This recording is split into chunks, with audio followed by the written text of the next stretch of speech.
I think we're at this, I don't want to say a pivot point or a junction in the road with franchising, but I think we're at an exciting place because we're all very enthusiastic about updating it and upgrading it, not necessarily to take away regulation or anything like that, or to take away transparency, but to not make it as unfun. Yeah. It's very clinical. Yeah. And I think it needs to be more fun and passion based so that we can wrap the business around our joy instead of trying to fit the joy in the business. Welcome to the Art of Franchise Marketing. Each episode takes a deep dive into the franchise space and explores how the biggest and best brands handle national branding, franchise development, employee recruitment, and localized marketing on a daily basis. This podcast is brought to you by NetCertive, a localized digital marketing partner for franchise networks. NetCertive's Madeleine Park talks shop with franchise executives to discuss what's working, what's not, and answers the question, what else can you be doing to excel at the art of franchise marketing?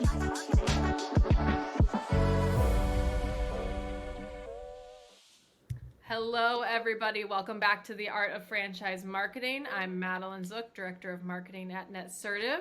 And today we have Adam Contos, partner at Area 15 Ventures and CEO of Port of Subs Franchising. Adam is huge in the space. He's got a podcast called Start With a Win, and I think you're going to get a lot of great franchising information today. Adam, thank you for coming on. Hey, thanks, Madeleine. Great to see you. So what's great about this is that Adam is a podcasting expert as well. So it just makes it so much smoother when people can just talk on the fly. They're not nervous. So I'm excited to get into this with you. So as our listeners know, a lot of times we're brand centric on this podcast about, what's working in your industry. And what's great with Adam is he's got a really holistic view of the industry. And before we started this podcast, we were talking about the future of franchising, and that's kind of what I want to focus on. So Adam, before we even do anything, can you give our listeners a kind of a peek into your history? How did you get where you are, and why do you know so much about franchising? Sure, Madeleine. So let me take you way back. Day after I graduated high school, I joined the Marines. Mm-hmm. And then after that, I got into law enforcement. So I came from a very command and control structured environment, and I worked my way up in law enforcement, but I had this entrepreneurial bug. Mm-hmm. I almost started a franchise company like in the early 90s, spraying bedliners on pickup trucks. I was so close to getting one going on that. And then I started an online business selling police supply and government supplies in the late 90s. I got sick of dealing with supply chain and having to do paper billing to the government. I was trying to do online billing, and I think I was way before my time. And then I switched over to a consulting firm. I built a consulting company doing security consulting and ended up in the real estate space doing that. I got the attention of RE/MAX when I was teaching real estate agent safety programs, and they hired my company. And then the founder of RE/MAX, who became my mentor during this process, said, "Come work for us." And I said, "Well, what would I do?" He said, "You would service franchises." I said, "That's like starting, in customer service rep, things like that." He goes, "Yeah." I said, "I was a commander in law enforcement. I ran a SWAT team, and I'd start with no employees at, kind of the bottom ladder when it comes to the operation side of franchising." And he said, "Yes, but you have potential." And I thought, okay, that's good enough for me. Mentor me. So he started mentoring me, and I was a franchise consultant, dealt with, my territory was the Mountain States region originally, and we would have anywhere from 70 to 90 franchisees per franchise consultant. The standard visit, help with profitability, marketing, human capital management, things like that. And then I worked my way up in the business. I took over as region director of Mountain States, and I took over as vice president. We made a $135 million acquisition of a franchise region in California and Hawaii. Friday the 13th, April 13th, 2007, right before the real estate market fell off the cliff. And so that turned into a turnaround of how do we not lose this $135 million asset in a struggling real estate economy. I don't sell houses, I sell franchises. So I'm from the franchise space. We franchised in the housing space. Sure. And then I took over Florida. I rebuilt our franchise sales department, set all sorts of franchise sales records. for the global of Remax. We're selling 1,000 franchises a year and renewing 1,000 franchises a year. So big operation. Being a 2-time college dropout, our board of directors says, hey, you need a college degree in order to be in the C-suite. So I went and got my MBA, and now I'm a professor at the business school also. Became COO, co-CEO, and then CEO of Remax. I'm on the board of directors of the IFA, and now I left Remax a year ago. Now we're buying franchise companies, and we've got a couple of them, and we're a franchisee also in other brands. So that's, great. And talk about, climbing the ladder. A lot of people are like, oh, you got to be in corporate, climb the ladder, Mr. Wall Street. But here you are in franchising. You're like, all right, I'll start from the bottom rung because you said I had potential. And we talked about on your podcast, opening the door for opportunity and clearly, making your way all the way from, the bottom rung to CEO is quite a feat. And also the amount of people and contracts you probably had to deal with and sign along the way is a venture in and of itself. Now, Area 15 Ventures, talk to me about what they do, because I think that there's a stigma around either an umbrella brand or holding companies or investment companies. Investment companies are these big bad dogs that buy the franchises and we lose all the community and, the list goes on. But I see with Area 15, it's different. There's a lighter side to it. People seem happy. So tell me what you guys are doing and what your mission is there. Well, the fun part about Area 15 is we're not necessarily an investment firm. Sure, we're the private equity or the investment group around the family office of the Linegar family, which is they're the co-founders of Remax. And we also did some other startups. I bought 7 companies while I was at Remax. I bought an AI firm in 2018, so we've been in that space for a long time. But ultimately, we like to build cultures. And the idea behind Area 15 Ventures is we want to create an environment where people can be as successful as they want to be. Mm-hmm. And we believe in people before products, brands, things like that. We were talking earlier on, when we were talking about talent, and the biggest challenge in business in this day and age is hiring talent. And I mentioned to you, A players hire A players, B players hire C players. Mm-hmm. So at Area 15 Ventures, we like to hire and develop A players. We're heavy into leadership development. We're heavy into culture creation, and that's what we look for. We look for a solid franchise brand if we want to buy it, and we don't buy to flip. We buy to hold, because franchising develops cash flow. And we don't want to just continue to find the arbitrage in businesses, because then all you're doing is sucking the life out of a business and trying to leverage cutting expenses every time you flip one. That's what some private equity does. But I think ultimately, if you find long hold private equity or long hold investment in franchising, you'll find that people are interested in the cash flow and development of the systems and the scale within it. And you do that through the talent. So that's why, you talk about our culture and the happiness. We focus on making people as happy and productive as they can be, and then giving them a place where they can become more, because what do we want more than anything? We want to be better than yesterday. And that creates happiness. So that's really what the culture around here is about, investing in growth through people. And I think that is a very good thing to note, is that you're not buying these businesses to make a quick dollar. You're building cultures. You're investing in people. Because I have unfortunately been on the other side where it's a cut and flip, and it's tough. It's tough on your internal staff. It's tough on the founders that maybe have sold and now they're seeing people become unhappy, and that's not always the case, but it's the case a lot of the times.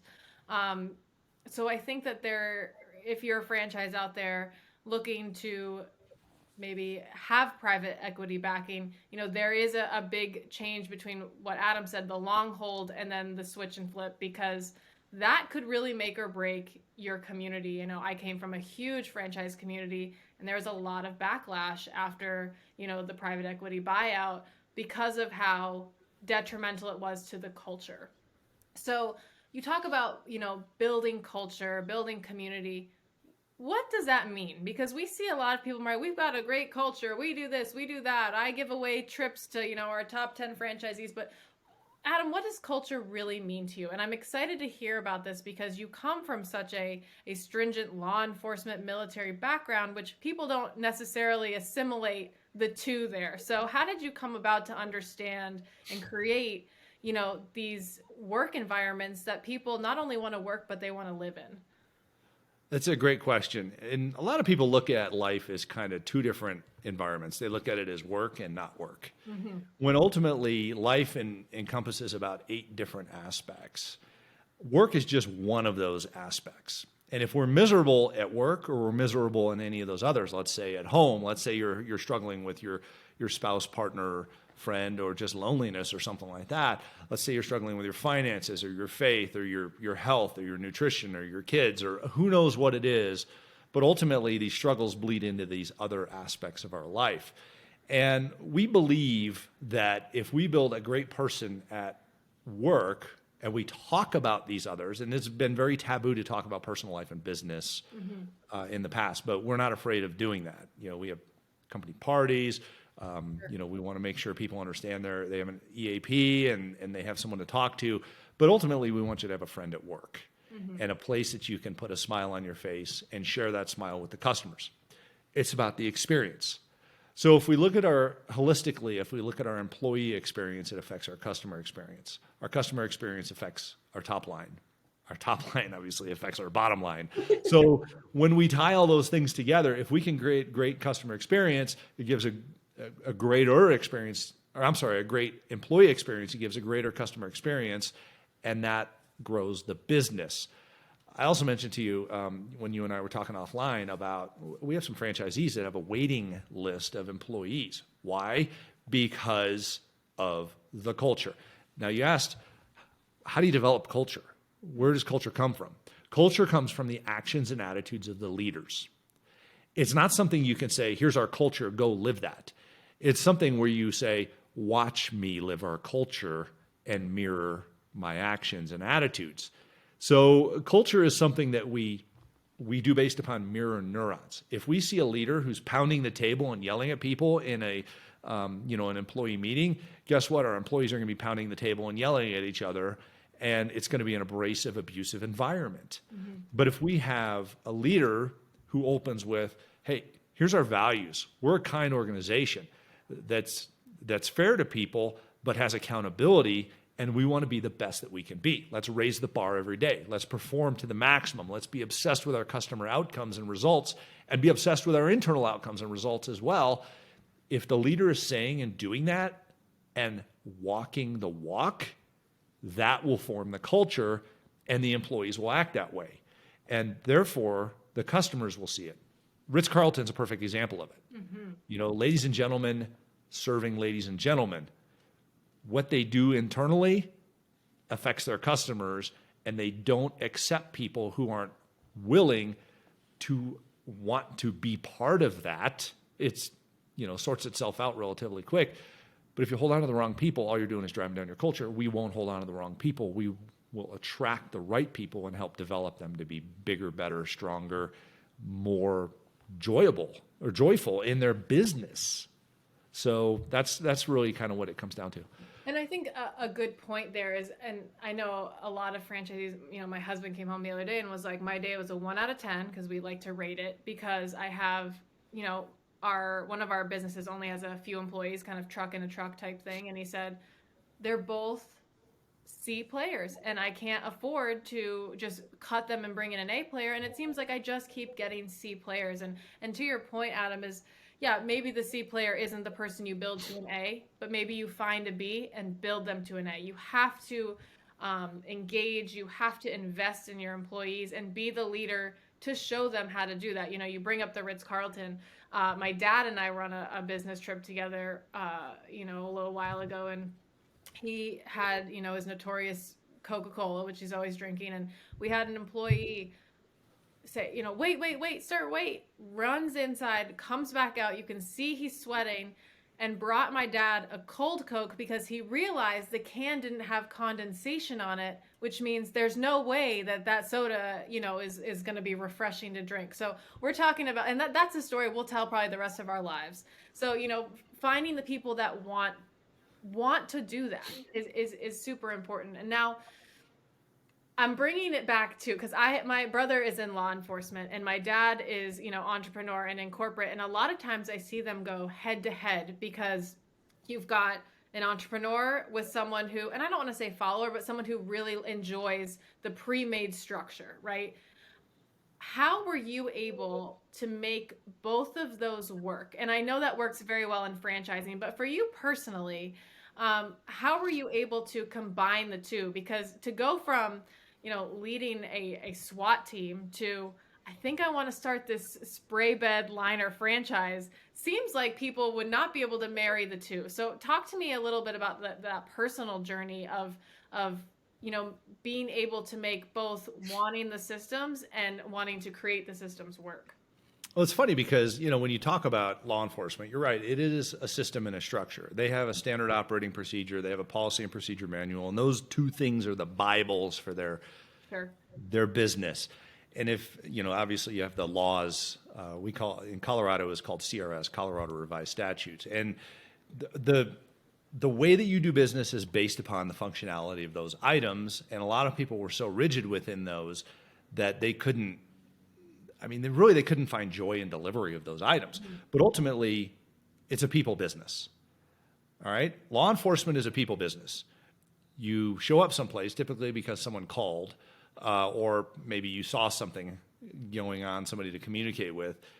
You introduce yourself to them, and there's no trust right there. So you have to start developing the trust and figuring out who they are, what they're about, what are their challenges, what are their likes, beliefs, things like that. And then you solve their problems and try and deliver some sort of a great outcome when it comes to that. Cops don't want to run around and arrest people all day long. Sorry, but that's not it. You want to help people. That's why you get into the business, is to help people. Same thing for firefighters. They want to help people. But ultimately what it boils down to is people helping people. That's what business is people helping people. So I just understood that the framework of law enforcement is meet somebody, earn their trust and confidence, figure out their challenges, and solve those challenges. In business, then you charge money at the end of that, and people are willing to pay that because you've just solved something. In law enforcement, they pay taxes. That's the charge that they have. But realistically, how do you look at what you do? And if you look at it as, I want to help everybody that I come into contact with today be better than they were before I contacted them, regardless if it's marketing or if it's a sales process or if it's a law enforcement contact. And I still have my police commission, by the way. I still work in law enforcement. I don't push a radiator around or do SWAT calls anymore, but I train police officers about leadership and things of that nature. But ultimately, go out and help somebody. And I don't care what business you're in. If you're giving that unconditional help to people, then it's going to create a win for your business or for you, as a human being. Holding a door, giving a smile. Smiles are free. Everybody's got a whole bunch of them. You're not going to run out, and people love to receive them. And that's really what it's about, is how do I give? Reciprocity occurs, and that's how you gain customers. And I think that one of the biggest takeaways you can see in all of your, no pun intended, but ventures here, is that, Adam's very passionate about what he does. He still works in law enforcement. He's teaching, he's in franchising, he's in the business of people.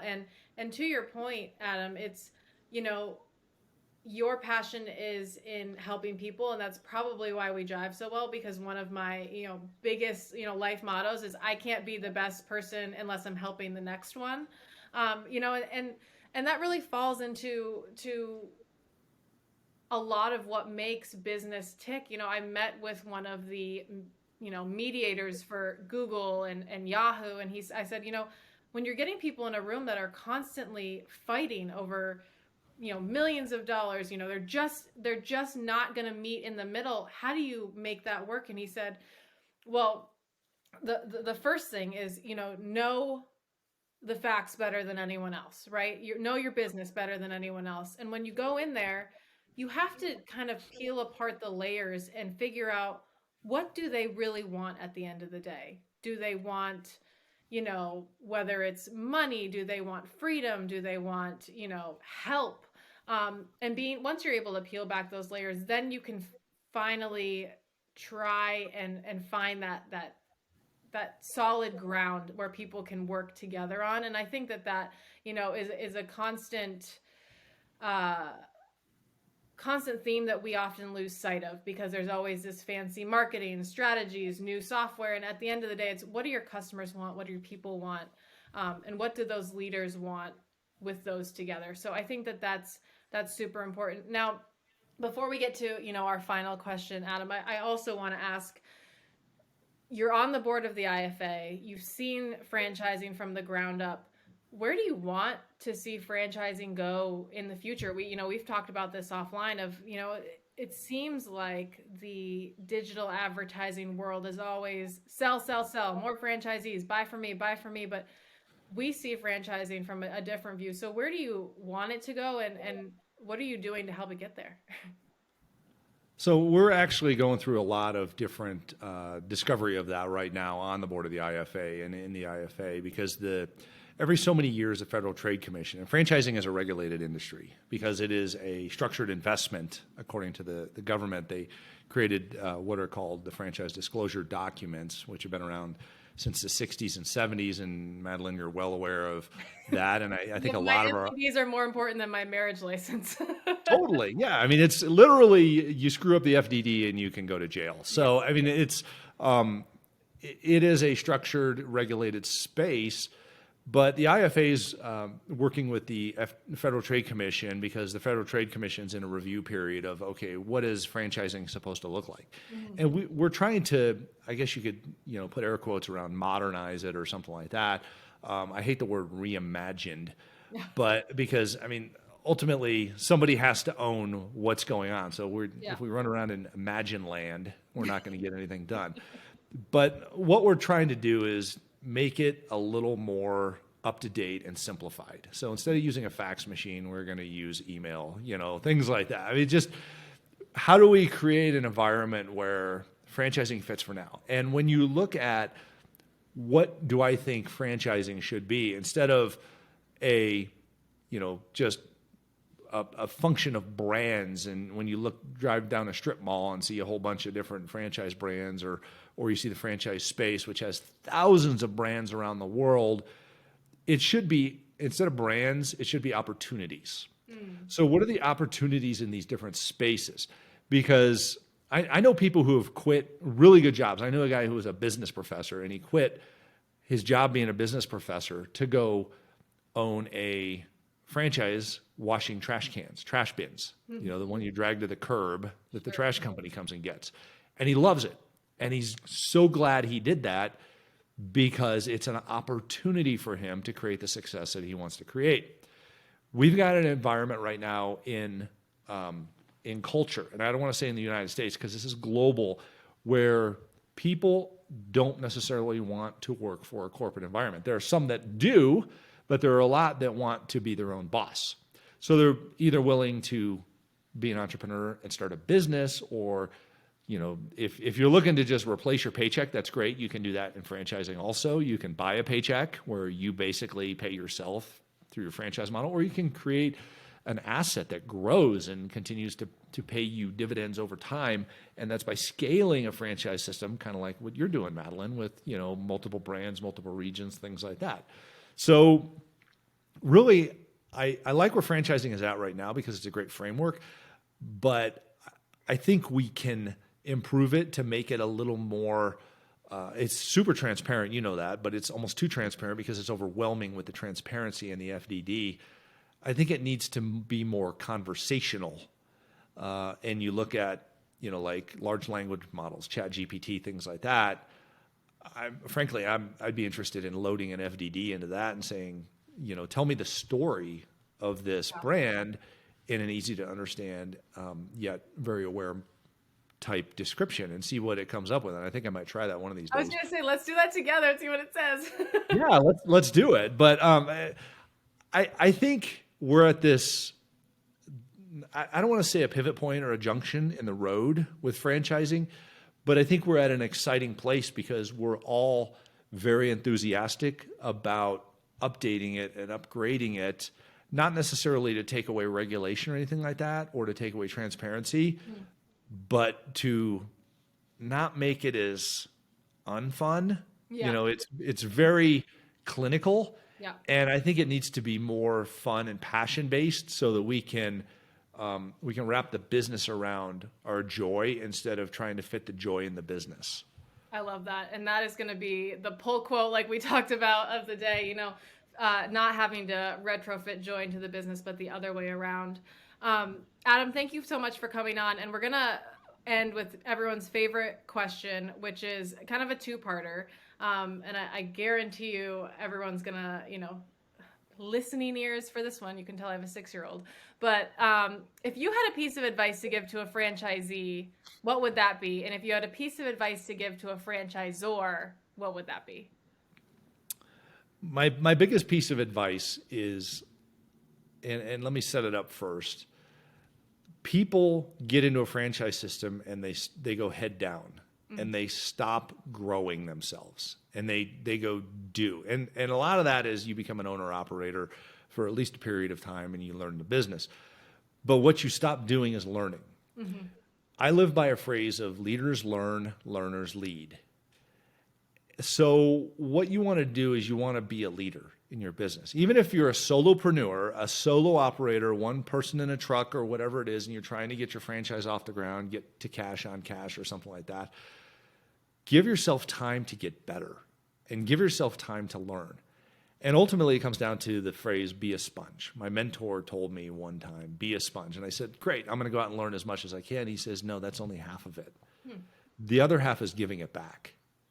So when you go and you learn, but you give, you're creating value intrinsically within your space. If you're hauling away junk, send out information to people on how to organize and be the most effective collection of their items as possible in order to haul away the junk the best. Or maybe they don't need you because you've given them a good way to organize their closets or their garage or their storage unit or something like that, which is great. That's just as great as you having to go do business with them or getting to go do business with them because they remember you for the value that you gave them and they will use you in the future. Or better yet, they'll tell people that they know. So whatever you do in your space, I don't care what it is, house cleaning, junk removal, painting, hair care, food, anything like that, create content and give it to people who are your customers because they will appreciate it and you will learn and lead in that process. I love that. And I think that it goes to kind of what we talked about earlier is, you know, being customer centric, and it's, you know, be a customer service company, whether the customer is your literal customers or your employees, that just happens to provide service as well. You know, if you can kind of lead with people that way, you know, you're going to go a long way. And what we talked about on your podcast was, you know, giving the little extra. That's what people want. You know, I've never even thought of, you know, a junk company providing organizational value before or after, which, you know, could be really important. So Adam, thank you again for coming on. Everyone, you can find him on LinkedIn. Go listen to his podcast, Start With a Win. And Adam, any other things that you want them to find or see or promote while we're here?